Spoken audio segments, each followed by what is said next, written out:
Hi guys, welcome back to my channel. This is Joe and I'm doing week 3 of my comic book TV show reviews. Here's your spoiler alert. Okay, as usual, we're starting off with Marvel's Agents of S.H.I.E.L.D.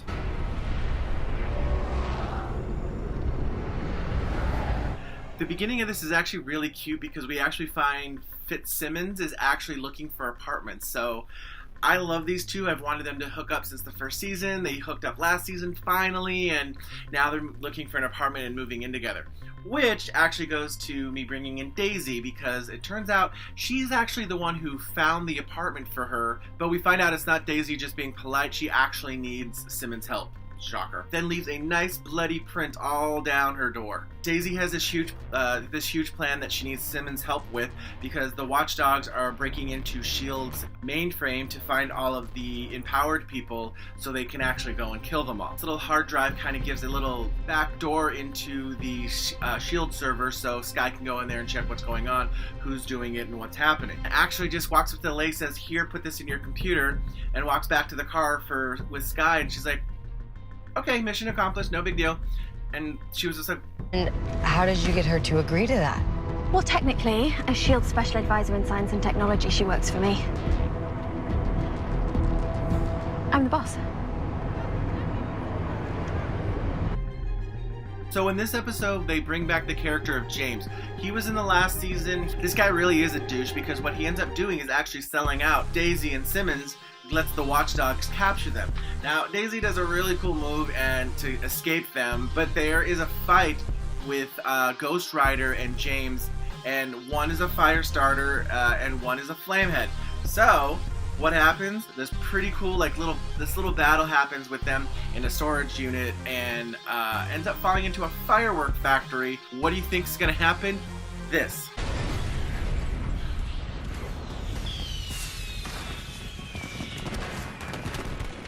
And with that, Daisy is actually back with S.H.I.E.L.D. now on a temporary basis along with Ghost Rider.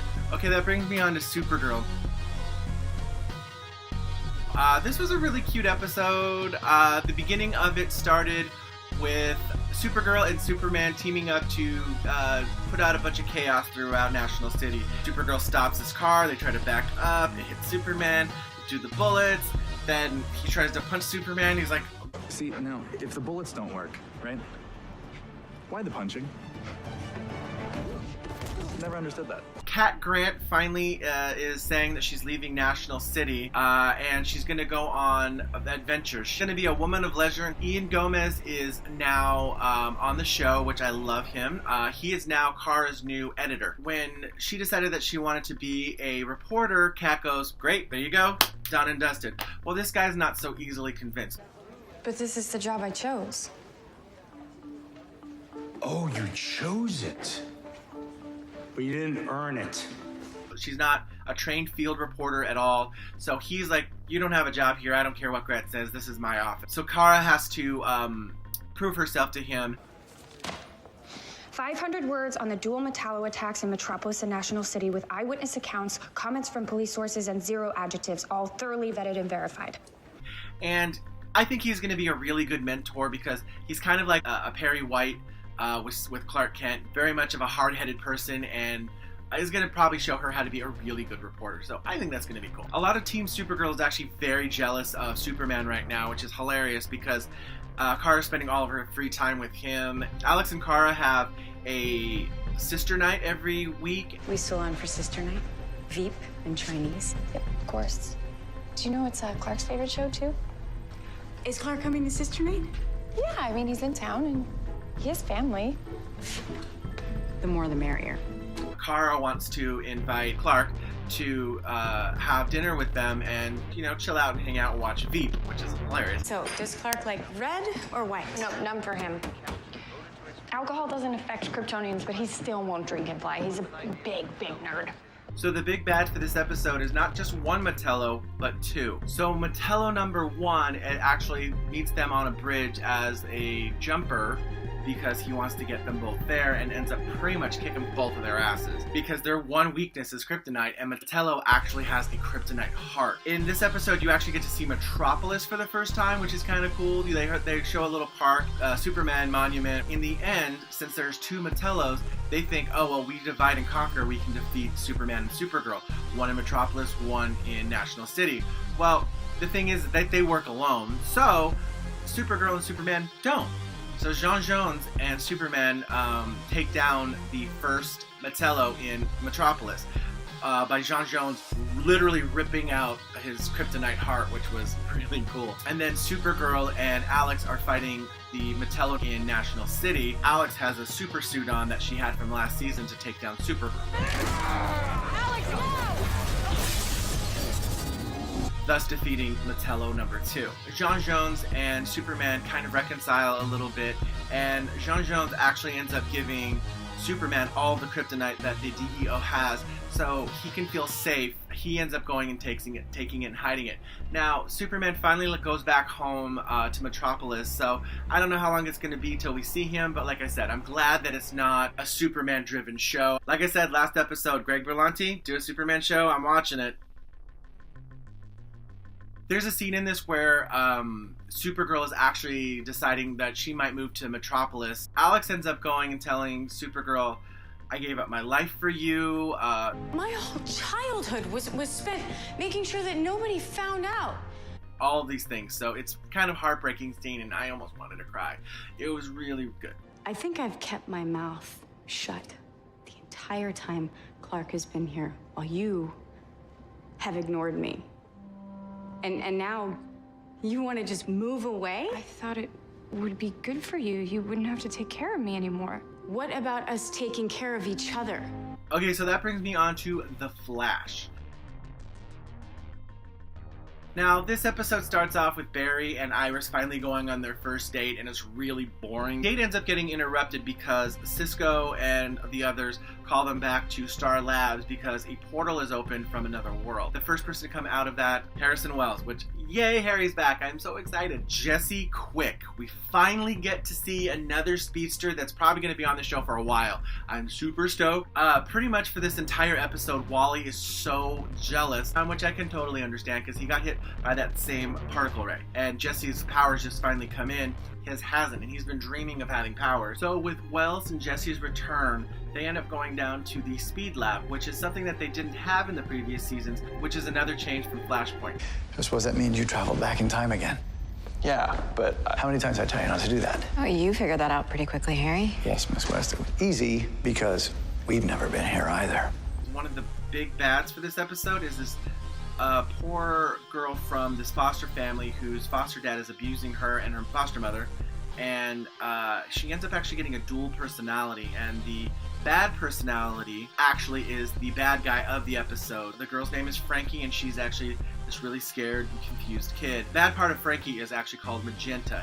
Glowing eyes, she's actually, she has telepathy, so she can move anything with her mind. She ends up hurting her foster father. Frankie's gone. She can't control Magenta, and by the end of the episode, Barry kind of talks her down, trying to kill her foster father, trying to help her so Magenta doesn't fully take over. Harrison does not want Jesse to be a superhero, but he ends up finally conceding it, saying, you are a superhero, Barry needs your help. Now run, Jesse.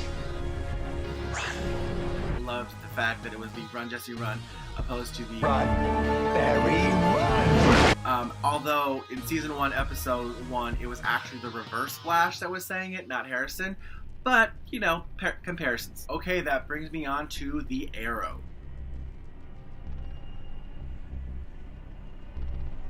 Okay, so in the beginning of this episode, Arrow is actually tracking down a new drug dealer, and he ends up interrogating this guy. He records the whole thing and ends up having Felicity make videos so they can study the other players' strategy. John got set up in the last episode because there was a corrupt colonel. Basically, he's like, don't get me out of here.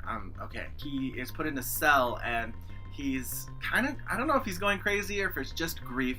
Most likely it's just grief, but he ends up actually thinking that Floyd Lawton, for years and years, actually killed his brother, is actually his roommate. John's okay with staying in prison because he thinks that his brother's killer needs to be punished, and since he's his brother's killer, he thinks he needs to be punished. War Dog is kind of becoming a pain in Oliver's butt. He keeps going out on these missions when he's not supposed to. He ended up accidentally creating a superhuman who doesn't feel pain, and ends up, everybody thinks he's dead, so he wakes up in the morgue and ends up killing a ton of people in the hospital. Oliver gets there to stop him, and then this happens.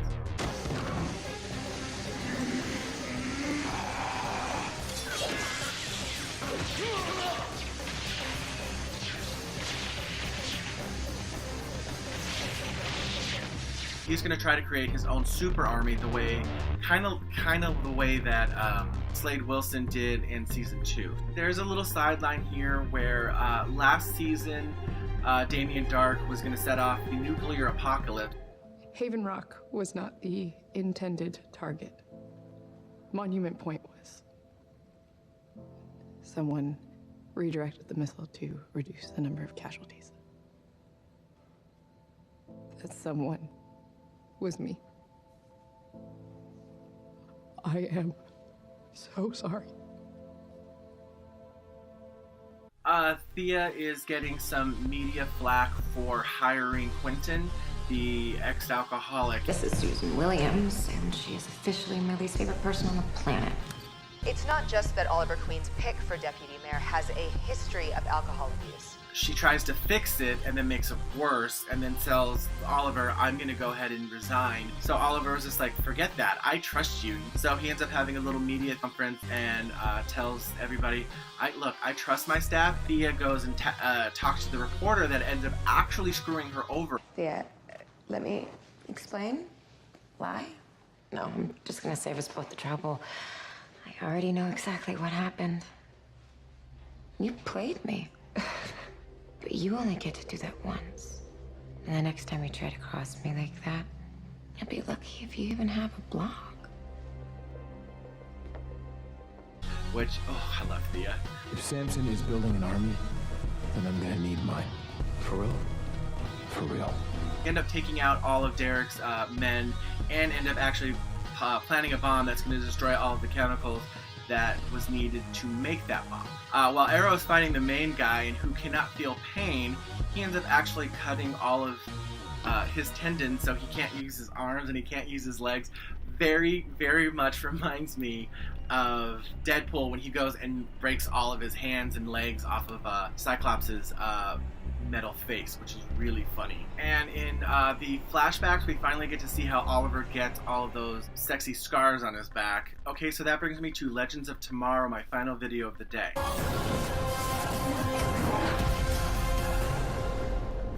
This opening was actually pretty cool because they meet with the Justice Society of America back in 1942, where the Legends end up actually getting beat down by the Justice Society. They end up being captured and interrogated, and they don't believe that they're time travelers until Nick Zano 070233. What? Those are the numbers on your dog tags. Your son passed them down to his son. Me. The main leader of the JSA, a little bit of a jerk, but he actually thinks that Martin Stein is actually the head of the Legends team because he's the oldest. And everybody gets really, uncomfortable. Tell me what the heck is going on here. Well, we tried explaining. I'm sorry, ma'am. I was addressing the team leader. This episode was really interesting because the JSA were actually very well organized. They were a team. They fought well together.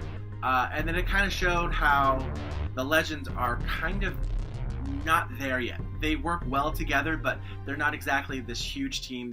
Those guys were precise, professional, in constant agreement. We can't even agree on whose turn it is to make dinner. Not it. It was really funny.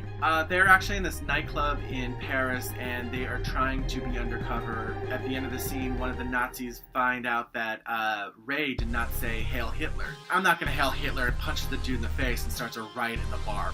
One thing I forgot to mention actually in the last episode was that the Reverse Flash actually shows up on a Nazi sub in 1942. Comes in this episode and gives this little vial of super serum to the head Nazi in this particular episode, and he becomes a super soldier. If he gets what he wants, then he'll give the Nazis this formula, and they'll be able to make an entire army of super Nazis. The JSA and the Legends tries to stop them from giving them this medallion to Ebert Thawne and saving pretty much history. The head Nazi ends up getting super jacked with this super serum, becomes like 10 feet tall, big old muscles, and ends up beating the crap out of Ray and Vixen. They end up actually getting trapped by the Nazis, put into a lab where they were about to be executed, and Ray was like, I can make that super serum for you guys if you just don't kill her. So Ray starts working on that. JSA and the Legends come and try to save them. We find out that Nick Zano's character actually is a hemophiliac. You're a hemophiliac. Your blood doesn't clot, wounds can't heal, and if it's bad, you can bleed to death. Sarah's actually the one who ends up figuring it out because he's got a giant bruise that won't heal from like the last episode, and then he gets stabbed in the arm in this episode. At the end, he ends up actually getting blown up by a bomb, and he's about to die. When Ray and Vixen were being held by the Nazis, they were creating this super serum, so he ends up actually having a tube of that left and ends up modifying it in the lab. His vitals improving. He's stabilizing. So with that, this is going to wrap up my week 3 of comic book TV show reviews. Like, subscribe, and share. Thanks, guys. Have a good one. Can you see me? Can you hear me? This is not over. I'll find you. Then it begins. We are Hands.